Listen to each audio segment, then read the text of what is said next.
Bonjour, nous allons faire ici deux applications de relations entre le principe fondamental de la dynamique et la cinématique, deux exemples que nous n'avons pas traités dans le cours du mercredi. Le vendredi, je pus le faire. Donc le premier exemple très simple,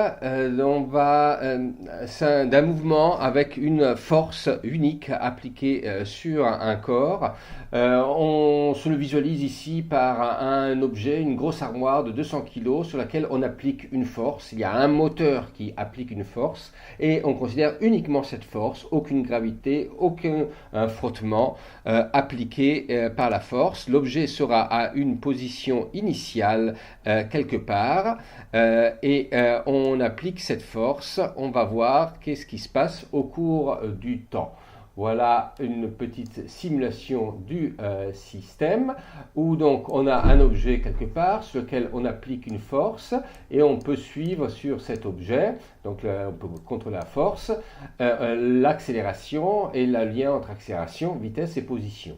C'est une petite application dont vous avez le lien et pour lequel qui est gratuite et vous pouvez vous amuser à explorer donc l'application de force sur des objets et les relations entre vitesse et position. On va la mettre en application pour un mouvement le plus simple possible d'un objet initialement à la position moins 10 mètres. On lui applique une force constante de 100 newtons et on va suivre l'accélération, la vitesse et la position. Allons-y. Donc, la force appliquée, il y aura une accélération constante. On veut s'assurer que vous sachiez relier la force à l'accélération. Une fois l'accélération constante, ça pose accélération constante, il y a une relation avec la vitesse. Vous la connaissez. La vitesse va augmenter de manière linéaire avec la vitesse, avec le temps, plus la vitesse initiale. Et là, on va suivre l'évolution de la position pour ce mouvement d'accélération constante, de vitesse qui augmente de manière affine. La position va augmenter de manière parabolique. On voit le mouvement accéléré avec le compteur de la distance qui s'emballe dû à la vitesse qui augmente de plus en plus du mouvement accéléré. On va s'assurer que vous sachiez faire ces différents passages de force jusqu'à la position au cours du temps. Donc, petit exercice d'application, l'objet de 200 kg, une force de 100 newtons, une vitesse initiale nulle, une position initiale arbitrairement moins 10 mètres, quelques petites questions à traiter. Quelle est la valeur de l'accélération ? Au bout de combien de temps on atteint une vitesse de 4 mètres par seconde, sachant que la vitesse initiale était nulle, et à quelle distance on aura parcouru sur cette phase d'accélération qui nous amène à 4 mètres par seconde. Et ensuite de savoir tracer v de t et de x de t. Donc, première question, interrompez la vidéo un instant. Quelle est la valeur de l'accélération dans cette configuration 200 kg, 100 newtons? Petite pause et revenez avec votre solution. Bravo, vous avez bien répondu, certainement que la bonne réponse c'est autre chose et aucune des valeurs proposées. En effet, quelle est la relation entre force et accélération? Sachant qu'on a la force, on a la pression, on a la masse de l'objet. La relation, c'est force égale masse fois accélération, le principe fondamental de la dynamique de Newton. Donc, F, hop, je vais essayer de le dessiner. F, pas la bonne application. Je reviens avec quelque chose de mieux. Reprenons. Donc, F égale MA. Il s'ensuit A est égal à F sur M. On a 100 newtons sur 200 kg.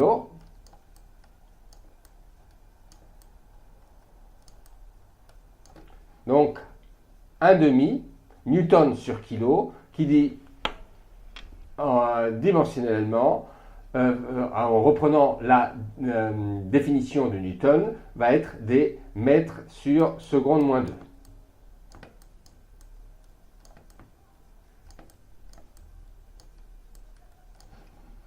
OK? Donc, on a l'accélération constante. Question donc suivante. Avec cette accélération, au bout de combien de temps a-t-on atteint une vitesse de 4 mètres par seconde? Interrompez, faites votre petit calcul et revenez. Félicitations, vous avez bien trouvé 8 secondes. 8 secondes, pourquoi? Naturellement, vous savez que pour un mouvement à accélération constante, la vitesse est donnée par la valeur d'accélération fois le temps plus la vitesse initiale. La vitesse initiale ici est 0. On veut la vitesse finale, 4 mètres secondes. On a l'accélération, 0,5 mètres secondes au carré, fois le temps, en passant 0,5 de l'autre côté et en simplifiant bien les unités, on a bien le temps nécessaire pour atteindre la vitesse de 4 mètres par seconde étant de 8 secondes. Super. Question suivante. En 8 secondes, donc le temps nécessaire pour atteindre la vitesse de 4 mètres par seconde, quelle est la distance qui a été parcourue? Petite pause, faites votre petit calcul et revenez. Félicitations, vous avez bien trouvé que la bonne distance parcourue, c'est autre chose que les choix proposés ici. Quelle est la distance qui est parcourue? Vous savez que pour un mouvement accéléré, la position varie comme une loi polynomiale à partir de la position initiale avec une croissance linéaire avec la vitesse initiale plus le terme d'ordre quadratique t au carré. La distance parcourue sera x de t moins x0. On a ici une vitesse initiale nulle, sera simplement 1 demi de a qu'on avait calculé 0,5 mètres secondes au carré et 8 secondes au carré